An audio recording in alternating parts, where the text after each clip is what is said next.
With us is Daniel Ameja Phillips.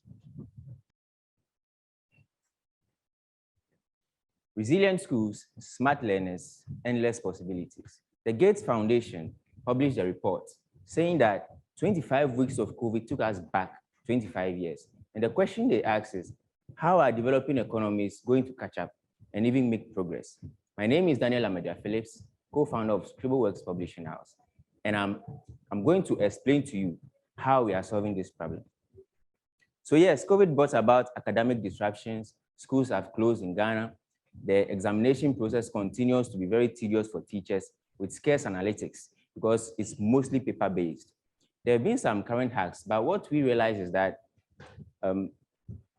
teachers don't have the skills they need to implement them. Schools are marginalized, and the solutions themselves seem to be implemented in isolation.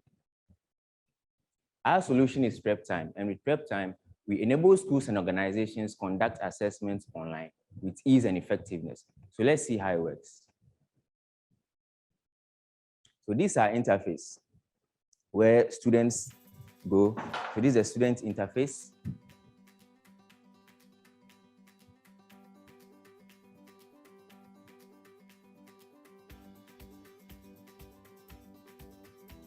Yeah, so when students log in, this is what they see, assessments, this is their dashboard, and you can see everything is well digitized. There's a leaderboard where students see how their fellow colleagues are doing in the class, it ranks them, they can personalize it, assessments can be given to them. So with this particular one, you can see the details of the assessment assigned to a student, and it has time frame, so the student has the time to go through it. You can also view reports. Now, the reports are very comprehensive, showing charts and analytics. The students can go over and see the questions they had wrong, correct, revise for future learning. And that's the revision panel. So after the test, students can go back and review, see where they made mistakes and where they want to improve. And this is the admin panel, the admin dashboard. Schools can see all their students, they can search for them. Now, this is questions in the question, they can put questions in the question bank. So it's very comprehensive.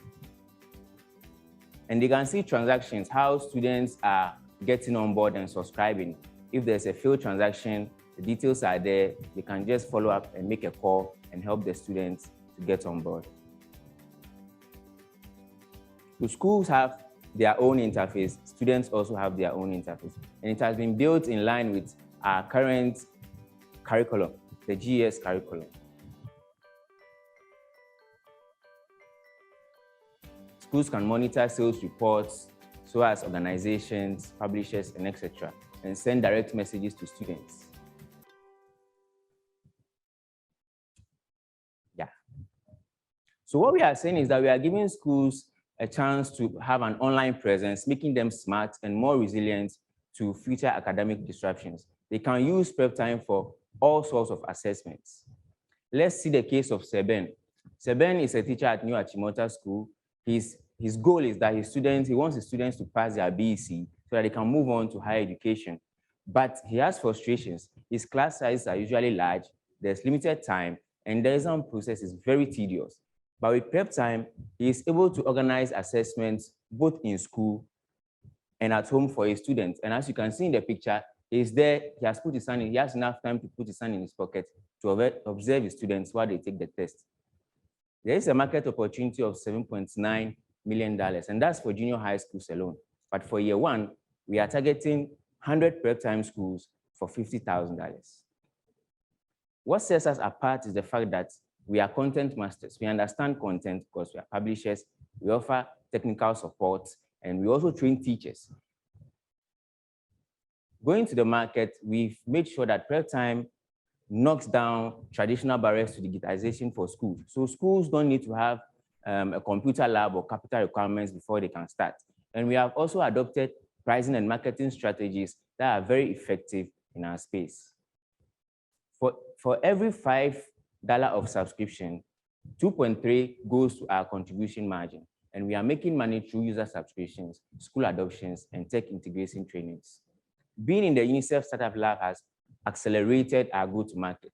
We are launching in January next year, and by June, we are targeting 10,000 active users. So far, we have trained 50+ teachers and organized mocks for 1,500 students as they prepare to write their BECE. And our solution is not in isolation. It advances the SDGs and the Ghana education reforms, which seeks to infuse ICT into education management, not just learning it as a subject. So join us. We have a combined experience of 25 years. We are inviting you to join us by adopting a school, becoming a partner, or investing in us as we move on to make schools very resilient, smart learners with endless possibilities. Thank you very much.